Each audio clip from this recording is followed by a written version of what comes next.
चलिए देखिए हम लोग बहुपद का थ्योरी देख रहे हैं। जैसे समझिए कि आप लोग 2026 में 10वां क्लास के एग्जाम देने वाले हैं उनके लिए। देखिए बहुपद वैसा बीजीय व्यंजक जिसमें चर का घात एक पूर्ण संख्या होता है उसे हम लोग बहुपद कहते हैं। पहला नंबर तो हम लोग समझते हैं कि चर क्या होता है। चर चर के बारे में एक होता है चर और एक होता है अचर। तो देखिए चर क्या होता है, चर हम लोग किसको कहते हैं और अचर किसको कहते हैं। देखिए जितना भी आपको अल्फ़ाबेट है ABCD है, एक्स हो गया, वाई हो गया, जेड हो गया, ए हो गया, बी हो गया, ये सब के सब क्या है, चर है।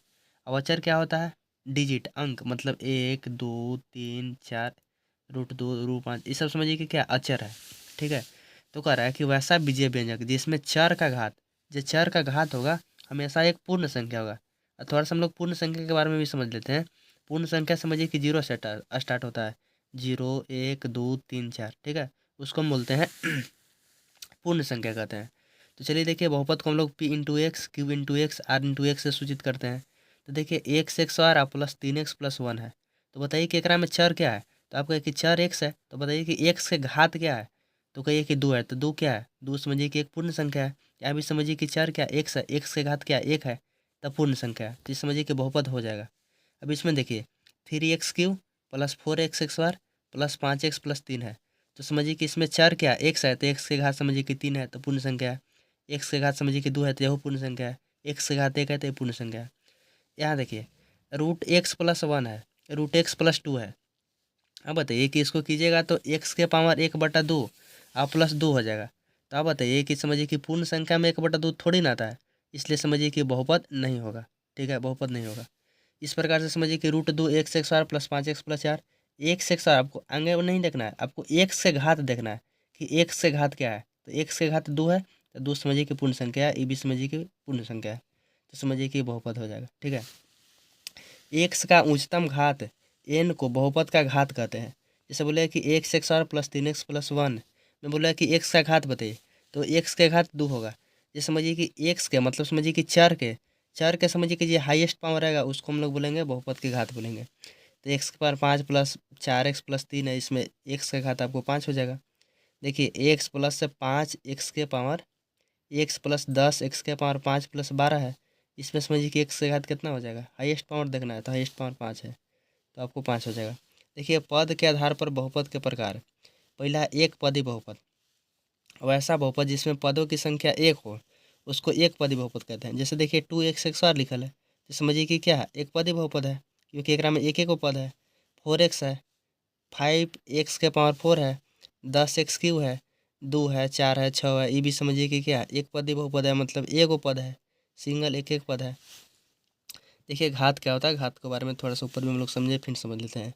किसी बहुपद के उच्चतम घात को बहुपद का घात कहते हैं। द्विपद बहुपद वैसा बहुपद जिसमें पदों की संख्या 2 उसको द्विपदी बहुपद कहते हैं। जैसे देखिए 2x³ + 4 है, इसमें एक पद ये दो गो पद है। 5x(x)² -7 है, तो दो पदी है, क्योंकि एक पद है, दो पद है, इसमें दो पद है। जोड़ घटाव में आपको देखिएगा दो पद रहेगा। 6x - 3 है तो एक पद है, दो पद, इसमें मतलब द्विपदी है। त्रिपदी बहुपद वैसा बहुपद जिसमें पदों की संख्या 3 रहेगा। तो देखिए 7x⁴ प्लस 5x+2 है, इसमें एक पद, दो पद, तीन पद, इसमें तीन पद, इसलिए त्रिपदी बहुपद है। 8x² प्लस 6x+9 है, तो देखिए इसमें तीन गो पद है, 1 2 3, तीन पद, इसलिए त्रिपदी बहुपद है। एक होता है शून्य बहुपद। वैसा बहुपद जिसमें चर का गुणांक शून्य होता है।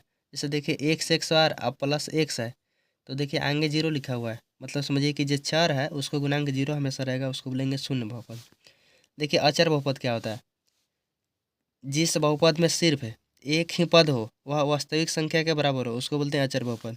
जैसे 2 हो गया, -5 हो गया, √3 हो गया, √2 हो गया, मतलब अचर बहुपद, मतलब समझिए कि x y उसमें नहीं रहेगा, सिर्फ समझिए कि आपको चर रहेगा। ठीक है, डिजिट रहेगा। देखिए घात के आधार पर बहुपद के प्रकार। एक घातीय बहुपद या रैखिक बहुपद वैसा बहुपद जिसमें घातों की संख्या एक हो उसको एक घातीय बहुपद या रैखिक बहुपद कहते हैं। देखिए इसका सामान्य रूप होता है या व्यापक रूप x+b होता है। इसका आलेख याद रखना है, परीक्षा में पूछेगा कि एक घातीय बहुपद का आलेख कैसा होता है, तो आपको याद रखना है कि सरल रेखीय होता है। जैसे एग्जांपल में x हो गया, 3x हो गया, 2x हो गया, 2x+3 हो गया, x+1 हो गया, x-2 हो गया, ये सब कैसा बहुपद है, एक घातीय बहुपद है, क्योंकि सबके एक जो चर है, चर के घात एक एक है। ठीक है। देखिए इसको हमें एक एग्जाम्पल भी समझिए, ग्राफ भी बनाया है। y बराबर x है, इसको अगर आप ग्राफ पढ़िएगा तो आपको एक ऐसे स्ट्रेट लाइन मिलेगा, ठीक है। देखिए द्विघात बहुपद वैसा बहुपद जिसमें घातों की संख्या 2 उसे द्विघात बहुपद कहते हैं। इसका व्यापक रूप होता है ए एक्स एक्स बार प्लस बी एक्स प्लस सी होता है, जहाँ समझिए कि ए बराबर नॉट इक्वल टू जीरो, मतलब समझिए कि ये जीरो के बराबर नहीं हो सकता है, क्योंकि ए जीरो होगा तो समझिए कि एक्स एक्स बार में गुना होगा तो यही जीरो हो जाएगा, तो फिर समझिए कि रैखिक बहुपद हो जाएगा, क्योंकि एक्स बार हट जाएगा। इसका आपको याद रखना है कि आलेख परवलय होता है, परवलय आकार के। एग्जाम्पल आपको समझिए कि द्विघात बहुपद का हो जाएगा एक्स एक्स बार 3y(x)² माइनस 8y प्लस 5 हो जाएगा, x(x)² प्लस 5x माइनस 1/2 हो जाएगा, y(x)² हो जाएगा। मतलब आपको समझिए कि पूरा में अधिकतम घात 2 ही रहना चाहिए, उससे ज़्यादा नहीं होना चाहिए। y बराबर x(x)² के अगर आप आलेख खींचिएगा तो आपको ऐसे समझिए कि परवलय आएगा, ठीक है, ऐसे परवलय के आकार का आएगा।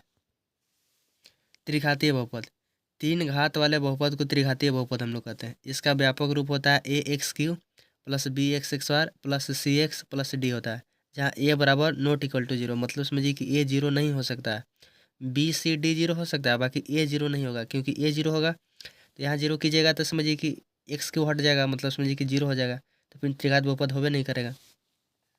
इसका आलेख ना तो परवलय होता है और ना ही समझिए कि सरल रेखीय होता है। जैसे त्रिघात बहुपद का एग्जाम्पल हो जाएगा 3x³ plus 5x(x)² plus 7x plus 3 हो जाएगा, 2x³ प्लस 3x प्लस 5 हो जाएगा, x³ प्लस 6 हो जाएगा। चतुर्थ घातीय बहुपद, 4 घात वाले बहुपद को चतुर्थ घातीय बहुपद कहते हैं। इसका सामान्य रूप आपको याद रखना है कि a x के पावर 4, मतलब चतुर्थ घातीय है तो पावर 4 है, के बाद घटते जाइए, bx³ plus cx(x)² plus dx plus e हो जाएगा, जहाँ समझिए कि इसमें भी समझिए कि ए बराबर नॉट इक्वल टू जीरो होना चाहिए। जैसे x के पावर 4 है minus 3x³ plus 2x(x)² plus 5x minus 7 है, इस प्रकार से भी एग्जाम्पल लिखा हुआ है। शून्यांकों एवं गुणांकों के बीच देखिए संबंध है। देखिए द्विघात बहुपद, यदि अल्फा बीटा बहुपद ax(x)² plus bx plus c के शून्यक है, जहाँ a बराबर आपको नॉट इक्वल टू जीरो रहेगा, तो देखिए मूलों का योग, मूलों का योग मतलब अल्फा प्लस बीटा बराबर फॉर्मूला क्या होगा, तो आपको याद रखना है कि अल्फा प्लस बीटा बराबर होगा -b/a होगा। अगर आप हिंदी में याद करने के लिए सोच रहे हैं तो माइनस एक्स का गुणांक बटा एक्स एक्स आर का गुणांक होगा। कहने का मतलब है कि माइनस एक्स मतलब समझिए कि एक्स का गुणांक, मतलब समझिए कि एक्स का गुणांक क्या है, बी है, तो माइनस बी बटा समझिए कि एक्स एक्स आर का गुणांक, तो एक्स एक्स आर का गुणांक क्या है, ए है। तो हिंदी में भी आप याद कर सकते हैं। मूलों का गुणनफल अल्फा इंटू बीटा बराबर क्या है, तो सी बटा ए होता है। यदि शून्यांकों का योग तथा शून्यांकों का गुणनफल दिया होगा तो आपको याद रखना है कि द्विघात बहुपद बराबर क्या होता है, तो आपको द्विघात बहुपद बराबर याद रखना है कि एक्स एक्स बार minus alpha plus beta into x plus alpha into beta होता है। देखिए फिर से इसको लिखा हुआ है, अल्फा प्लस बीटा बराबर आपको याद रखना है कि माइनस b/a होता है, अल्फा इंटू बीटा बराबर c/a होता है। त्रिघात बहुपद में अगर alpha plus beta plus gamma होगा तो माइनस b/a होता है, alpha into beta into gamma बराबर होता है माइनस d/a होता है, alpha into beta into gamma plus gamma into alpha बराबर c/a होता है।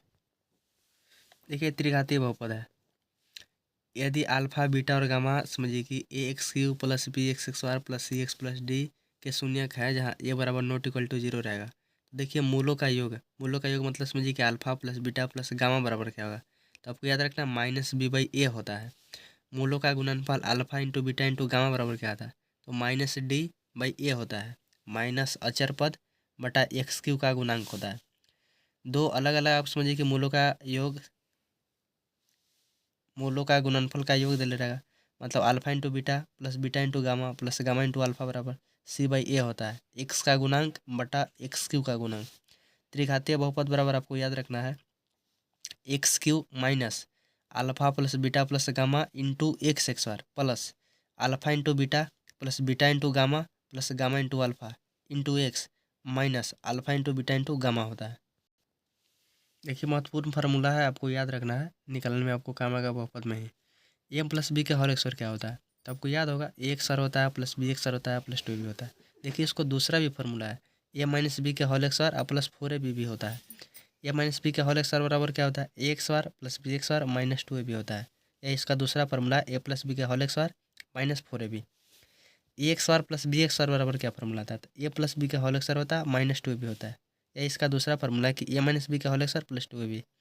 मतलब यहाँ प्लस कीजिएगा तो यहाँ माइनस कर दीजिए, यहाँ माइनस कीजिएगा तो यहाँ प्लस कर दीजिए। ए X R minus B X R बराबर ए प्लस बी इंटू ए माइनस बी होता है। ए प्लस बी के होल क्यू क्या होता है, तो ए Q plus B Q plus three A B into A plus B होता है। ए Q plus B Q plus three A X R B plus three B X R A, मतलब गुना किया हुआ है यहाँ से यहाँ ऐसे। ए क्यू माइनस बी क्यू का फार्मूला क्या होता है, तो ए Q minus B Q minus three A B into A minus B, या इसको दूसरा फार्मूला है ए Q minus B Q minus three A X R B plus three A B X are होगा, क्योंकि माइनस माइनस प्लस हो जाएगा इसलिए plus हो गया है।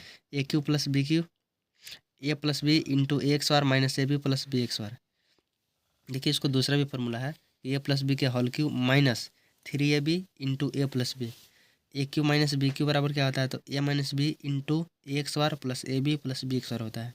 ये इसका दूसरा फार्मूला है कि ए माइनस बी के whole Q plus three A B into A minus B होता है। ए प्लस बी प्लस सी के होल एक्स आर क्या होता है, तो ए X R plus B X R plus C x R plus two A B plus to B C plus two सी होता है। A plus B के होल एक्स आर प्लस ए minus B का whole X R बराबर क्या होता है, two into A X R plus B X R होता है।